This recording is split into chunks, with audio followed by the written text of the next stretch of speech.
और जहां पर आए हैं ये गहनाक बाबा की धरती है। किसी को सर्प काट ले और समय से यहां पहुंच जाए तो उसके जीवन की रक्षा होती है। सही है ना? ये अभी मैं दर्शन करके उनके आया हूं। बोलिए गहनाक बाबा की। आज इस ग्राम चौपाल में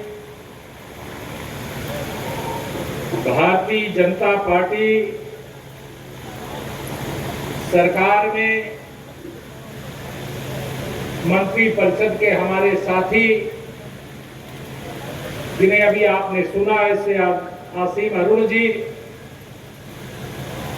जिला पंचायत अध्यक्ष जी को लिखी नाम लिखा,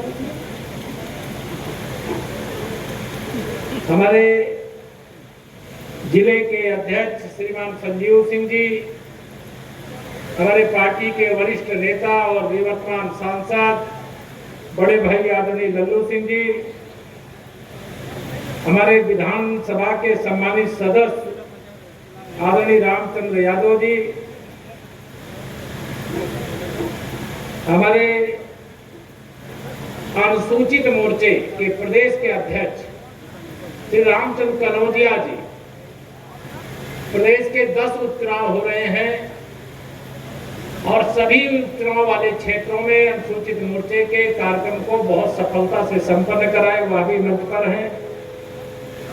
क्षेत्रीय अध्यक्ष भगवती प्रसाद जी, हमारे विधान परिषद में सम्मानित सदस्य और इस चुनाव को बहुत निकट से देख रहे हैं और उनके नेतृत्व में पूरे देश को कमल की तरह खिलाने का प्रयास किया गया और उसकी झलक हर गांव, हर गरीब, हर किसान, हर मजदूर, हर महिला, हर युवा तक पहुंचाया गया है, पहुंचाने का प्रयास किया जा रहा है। लेकिन 2014 से वह काम हम नहीं कर पाए। जब देश में सरकार बनाने के बाद हमें प्रदेश में कर पाना चाहिए, क्योंकि उत्तर प्रदेश में समाजवादी पार्टी की श्री अखिलेश यादव के नेतृत्व में विकास के पथ में बाधा डालने वाला एक बैरियर यह उत्तर प्रदेश के अंदर था। मैं आप सब लोगों से केवल सवाल करता हूं, बताइए, देश में माननीय मोदी जी और प्रदेश में आदरणीय योगी जी के नेतृत्व में सरकार बनने के बाद अयोध्या जनपद का या मिल्कीपुर विधानसभा का विकास हुआ है कि नहीं हुआ? बताओ, दोनों हाथ उठाए बताओ, लगता कुछ हुआ नहीं हुआ है कि नहीं हुआ है? ऐसे अनेक गरीब परिवार होंगे, आजादी के 70 साल बीत जाने के बाद घर में बिजली की रोशनी नहीं देखे होंगे, लेकिन मोदी जी के आने के बाद बताइए कोई गरीब ऐसा बचा है क्या जिसके घर में बिजली न लगी हो? कोई बचा है क्या? बताओ माताओं बहनों, कोई बचा है क्या? पहले थी क्या बिजली सबके घर में? मोदी जी के आने के बाद गरीब आदमी भी गैस के चूल्हे पर भोजन बना सकता है, नाश्ता बना सकता है, अपने बच्चों को सुबह समय से टिफिन पैक करके दे करके विद्यालय भेज सकता है। ये मोदी जी ने किया।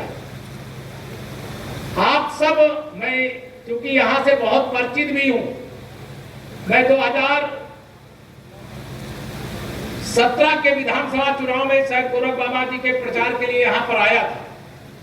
22 वाले में शायद नहीं आ पाया था, लेकिन आप सब लोगों ने यहां कमल खिलाया और कमल खिलने का मतलब खुशहाली आई, विकास हुआ, गांव की जो समस्याएं थी उनको दूर करने का काम गांव में हुआ। आज ये जो चौपाल है, ये चौपाल भी उसी का परिणाम है कि गांव की समस्या गांव में समाधान, मतलब सरकार आपके द्वार पर आई है। आपको अपनी समस्या लेकर के लखनऊ नहीं जाना है, दिल्ली नहीं जाना है, बल्कि लखनऊ और दिल्ली आपके पास आया। आपने देश में, प्रदेश में भारतीय जनता पार्टी की सरकार बनाने का काम किया। मैं आप सबको आह्वान करना चाहता हूं, मुझे मालूम है आप बहुत देर से बैठे। आज मेरा हेलीकॉप्टर कुछ तकनीकी कारणों से नहीं आ पाया। मुझे लगा मैं आप सबके दर्शन के बगैर रह जाऊंगा और गहनाक बाबा के दर्शन से भी वंचित रह जाऊंगा, लेकिन मैंने कहा मैं चलूंगा जरूर, तो मैं आपके दर्शन करने के लिए हेलीकॉप्टर नहीं आया, लेकिन सड़क मार्ग से आपके पास अयोध्या से होते हुए मैं यहाँ पर आ रहा हूं। आप सबको सारी बातों का निष्कर्ष आप जानते हैं। ये यहाँ हमारे समूह के बड़े बड़े स्टॉल लगे हुए हैं। यहाँ समूह से जुड़ी हुई मुझे लगता है निश्चित तौर से दीदियां भी आई होंगी। हमारे प्रधानमंत्री जी क्या चाहते हैं? देश में 3 करोड़ दीदियों को लखपति दीदी बनाना, समूह के माध्यम से उनकी इतनी कमाई करवाना कि साल में 1 लाख रुपया से अधिक की वो कमाई कर सके। और मैं दावे से कह सकता हूं वो 1 लाख रुपया में जिस शानदार ढंग से अपने घर को चला सकती हैं, शायद घर के पुरुष अगर उनको 5 लाख रुपया दे दिया जाए तो भी वो उतना अच्छा घर को नहीं चला सकते। महिलाओं का सशक्तिकरण, गरीबों का उत्थान, नौजवानों के उज्जवल भविष्य, किसानों को सम्मान निधि। कई बार हम सब लोग कई चीजें भूल जाते हैं। अब 2-2 हजार की 3 किस्त मोदी जी दिल्ली से जो किसान है उनके खाते में साल में 6,000 भेजते हैं कि नहीं भेजते? नहीं भेजता क्या? तो बताने में कंजूसी मत करो, नहीं तो लोग समझेंगे नहीं मिल रहा है। नहीं मिलेगा तो उसकी जांच करवाऊंगा। अब कोई किसानों के साथ गड़बड़ी करेगा तो उसके खिलाफ कार्रवाई भी करेंगे। मैं आप सब लोगों को यहां पर यह बात इसलिए बता रहा हूं कि बहुत सारी योजनाएं ऐसी होती जिसका लाभ मिलता है तो लोगों को लगता है कि अरे ये तो लाभ अब मिल गया, दूसरा लाभ का जुगाड़ करा जाए। अरे मोदी जी ने 5 करोड़ गरीबों को प्रधानमंत्री आवास दिया है देश में। पहले 5 आवास आते थे, हमारे प्रधान जी वगैरह यहाँ पर बैठे होंगे। एक गांव में 5 आवास 10 आवास आ जाए तो कैसे वितरण होता था वो आप सब पहले का हाल जानते होंगे।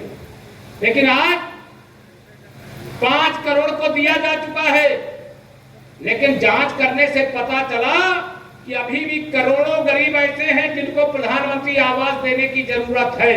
बताओ जरूरत है कि नहीं जरूरत है? जरूरत है। सब लोग जल्दी बता दिए।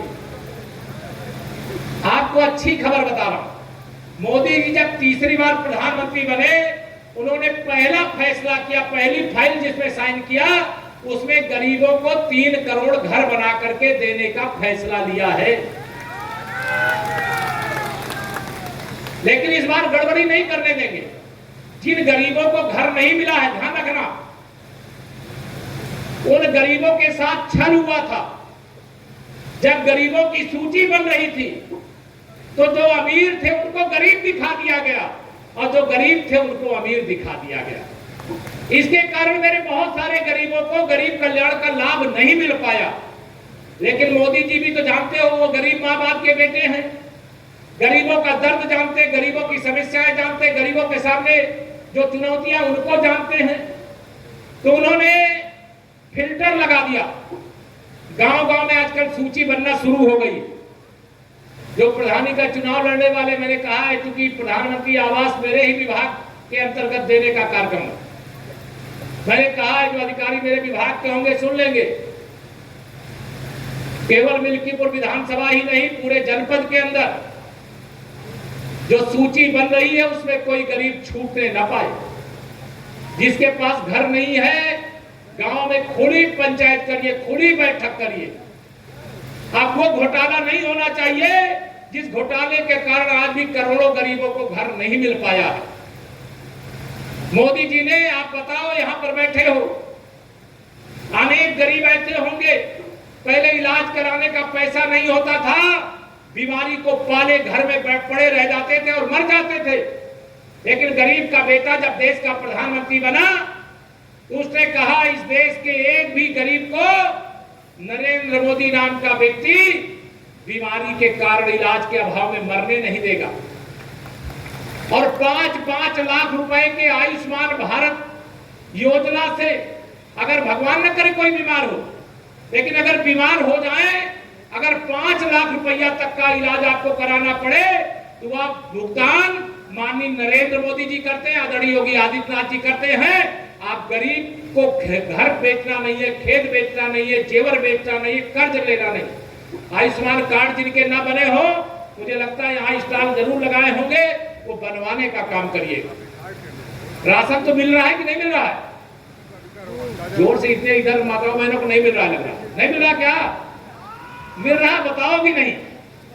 80 करोड़ देश में लोगों को प्रधानमंत्री गरीब कल्याण अन्न योजना से राशन दिया जा रहा है। मोदी जी की सरकार बनने के बाद हिंदुस्तान में बिना खाए यानी भूख से कोई मौत नहीं हुई है। ये 56 इंच के सीने वाले की सेवा का परिणाम। अभी एक बड़ा फैसला और हुआ है, जो 70 साल और उसके ऊपर के बुजुर्ग हैं, अमीर हो चाहे गरीब हैं, जो परिवार का आयुष्मान कार्ड बना है, उसके अलावा बुजुर्गों के लिए 5 लाख रुपए तक के इलाज कराने की सुविधा मोदी जी ने और अलग से दे दिया है। 6 करोड़ देश में बुजुर्ग हैं, उनके लिए। मैं आप सबसे यह सब बातें इसलिए बता रहा हूं, हो सकता है मेरे पूर्व वक्ताओं ने यहां बताई हो, बड़ी देर से कार्यक्रम चल रहा है, आपने बहुत सारी बातें सुनी होगी, दोहराने की आवश्यकता नहीं है। मैं आप सब लोगों के सामने इतना ही कहने आया हूं, समाजवादी पार्टी का मतलब बर्बादी है, समाजवादी पार्टी का मतलब गुंडागर्दी है, समाजवादी पार्टी का मतलब जमीनों पर कब्जा करना है, समाजवादी पार्टी का मतलब चाहे वो शराब माफिया हो, चाहे नकल माफिया हो, चाहे भू माफिया हो, चाहे भर्ती माफिया हो, अनेक प्रकार के माफियाओं का गैंग है। और उस गैंग के सरदार श्री अखिलेश यादव जी। अभी आपने देखा होगा इसी जनपद के अंदर एक बेटी के साथ दुष्कर्म की घटना होती है, सामूहिक दुष्कर्म, मुकदमा लिखा जाता है, हमारी सरकार कार्रवाई करती है। अखिलेश यादव जी कह रहे हैं डीएनए जांच कराइए। डीएनए जांच कराने के बाद वह भी रिपोर्ट में आया कि किस प्रकार से उस अबोध बच्ची के साथ इस प्रकार की घटना घटित हुई है। मैं आपको भरोसा दिलाना चाहता हूं, चाहे वह अयोध्या जनपद के अंदर घटना हो, चाहे प्रदेश के किसी 75 जिले में कहीं पर भी कोई घटना होगी, अगर कोई अपराध करेगा तो श्री अखिलेश यादव जी सुन लो कान खोल करके, आप उसको बचा नहीं पाओगे। उसके खिलाफ कानून के हिसाब से कठोर कार्रवाई करने का काम किया जाएगा। कार्रवाई करना चाहिए कि नहीं करना चाहिए? अगर समाजवादी पार्टी की सरकार होती तो उस बेटी को न्याय मिल पाता क्या? अयोध्या की बेटी को दोनों हाथ रख दो, न्याय मिल पाता क्या? ये तुष्टीकरण की घटिया और घिनौनी राजनीति करने वाले, जातिवाद की राजनीति करने वाले, फूट डालो और राज करो की राजनीति करने वाले, इनको सबक सिखाने की जरूरत है। मैं जानता हूं अयोध्या में पराजय का कष्ट हमें भी है, और मैं समझता हूं कि आपको जितना मुझे कष्ट है, जितना देश को कष्ट है, उससे कम कष्ट आपको नहीं होगा। मिल्कीपुर विधानसभा का ये जो उपचुनाव होने जा रहा है, मैं आप सबसे अपील करने आया हूं, टिकट चाहे जिसे मिलेगा, लेकिन कमल का फूल जरूर खिलेगा, या संकल्प यहां से लेकर के जाना मेरे मित्रों। भारतीय जनता पार्टी में सच्चा लोकतंत्र है। कोई भी कार्यकर्ता टिकट मांग सकता है, उसके लिए मनाही नहीं रहती है। अंतिम फैसला पार्टी करती है, लेकिन यहां विधायक भारतीय जनता पार्टी का ही बनाएंगे, यह संकल्प लेकर के आप सबको जाना है। बताओ तैयार हो? दोनों हाथ में बताओ, माताओं बहनों तैयार हो? और हम आपको भरोसा दिलाते हैं। मेरे पास यहां सूची आई, यहां के विकास के काम तो कई होने जा रहे हैं। अभी मैं बाबा गहनाथ बाबा के दर्शन किया, वहां के भी विकास की जरूरत है, गांव के विकास की भी जरूरत है। आप विश्वास रखना, विकास का मतलब भाजपा है, विकास का मतलब सपा बसपा कांग्रेस नहीं है। ये सब अगर इनका बस चले तो गरीबों का खून भी चूस ले। गरीबों का हक गरीबों तक कभी नहीं पहुंचने दिया जब ये सत्ता में थे। आज सत्ता से बाहर हो गए तो बड़ी बड़ी बातें कर रहे हैं, डींगे हाँक रहे हैं। लेकिन जब समाजवादी पार्टी की सरकार थी तो उत्तर प्रदेश दंगा प्रदेश बन गया था, गुंडा प्रदेश बन गया था, अपराधी प्रदेश बन गया था। जब समाजवादी पार्टी की सरकार थी तो खुलेआम अत्याचार होते थे। इतने बड़े बड़े अपराध करने वाले अपराधी को भी पुलिस पकड़ नहीं पाती थी। उसका कारण यह रहता था कि वो सत्ता के जो शिखर पर बैठे लोग हैं, उनका संरक्षण उनको प्राप्त रहता था। लेकिन आज आप सबके ही आशीर्वाद से 2014 में आपने हमें लोकसभा जिताया, 2017 में विधानसभा जिताया, 2019 में फिर लोकसभा जिताया, 2022 में फिर विधानसभा जिताया, 2024 में फिर से तीसरी बार नरेंद्र मोदी जी को देश का प्रधानमंत्री बनाया। ये आपका धन्यवाद करता हूं। ये गरीबों के भाग्य से मोदी जी देश के प्रधानमंत्री बने, अन्यथा राहुल गांधी जी, अखिलेश यादव जी वगैरह का बस चलता तो ये मोदी जी को प्रधानमंत्री बनने से रोकना चाहते थे। लेकिन मैं उनको बताना चाहता हूं कि मोदी जी को रोकने की बस तुम्हारे बस की बात नहीं है, तुम्हारे बूते की बात नहीं है। मोदी जी देश के प्रधानमंत्री बने हैं और देश को आगे बढ़ाने का काम कर रहे हैं। और मोदी जी के ही नेतृत्व में सरकार बनी और योगी जी के नेतृत्व में सरकार बनी तो अयोध्या में रामलला का भव्य मंदिर केवल आस्था का विषय नहीं है, ये गुलामी का प्रतीक था। वो ढांचा तो 6 दिसंबर 92 को ढह गया, लेकिन रामलला का भव्य मंदिर जहां प्रतिदिन लाखों लोग दर्शन करने आते हैं। जम्मू कश्मीर से 370 हट गई तो आप सबके आशीर्वाद की ताकत थी। मैं आपको विश्वास दिलाना चाहता हूं और आपका आह्वान करना चाहता हूं, आग्रह करना चाहता हूं। और यह भी आप जान लीजिएगा, हमें पूरा विश्वास है कि आप फिलकीपुर में कमल खिलाओगे ना? दोनों हाथ उठा के बताओ ना, इधर सब लोग कमल खिलाओगे। और हम आपको विश्वास दिलाते हैं, हम मिल्कीपुर विधानसभा को भी कमल के फूल की तरह खिलाएंगे। दूसरा, श्री अखिलेश यादव जी, उनका पार्टी का कहना तो गलत होगा, उनके गैंग, उनके साथ तो ज्यादा अपराधी, माफिया, गुंडे, दंगाई इसी प्रकार के लोग होते हैं। वो अभी कान खोल करके सुन ले, जो मुंगेरी लाल के हसीन सपने देख रहे हैं ना, 2027 में तीसरी बार भाजपा सरकार उत्तर प्रदेश में बनेगी, तीसरी बार। क्योंकि लोगों को मालूम है, जिस दिन से इनके कुछ सांसद जीत गए, उस दिन से जहां सपा का सांसद जीता वहां अपराध बढ़े। उनके गुंडों को लग गया कि शायद उनको कोई रोकेगा नहीं, लेकिन उनको मालूम नहीं है उत्तर प्रदेश में कानून का राज है और कानून व्यवस्था के साथ अगर कोई खिलवाड़ करेगा तो उसके खिलाफ जितनी भी कठोर से कठोर कानूनी कार्रवाई हो सकती हो की जाएगी। की जानी चाहिए कि नहीं की जानी चाहिए? आज वो कार्रवाई की जा रही है, आप सबका समर्थन है, आशीर्वाद है। आज उत्तर प्रदेश में कहीं दंगा नहीं हो रहा है, विकास हो रहा है। आज उत्तर प्रदेश एक नए स्वरूप में आगे बढ़ रहा है। मैं आप सब लोगों को बहुत लंबी बातें न करके इतना ही निवेदन करूंगा कि आने वाले समय में जब भी उपचुनाव की घोषणा होगी, वो चुनाव आयोग का विषय है, चुनाव आयोग घोषित करेगा। लेकिन आप सबसे मैं अपील करके जा रहा हूं कि जब भी चुनाव आएगा, आप प्रत्याशी देखोगे कि कमल का फूल देखोगे? जोर से बोलो, क्या देखोगे? कमल का फूल। आपको कमल का फूल देखना है, माननीय नरेंद्र मोदी जी को देखना, आदरणीय योगी जी को देखना है। मैं भी आपके बीच में केशव प्रसाद को देखिए, मंच पर जो लोग बैठे उनको भी देखिएगा। हमारा लक्ष्य एक ही होना चाहिए, हमारा लक्ष्य कमल का फूल खिलाना है। क्योंकि मैं यहाँ ऐसी कोई बात कर नहीं सकता, पार्टी जो भी निर्णय करेगी, लेकिन मुझे पूरा विश्वास है कि अयोध्या लोकसभा हम लोग गंवाए हैं, मिल्कीपुर में कमल खिला करके उसको एक नए दिशा की ओर ले जाएंगे और 27 में फिर से सरकार बनाने का संकल्प सफल बनाएंगे।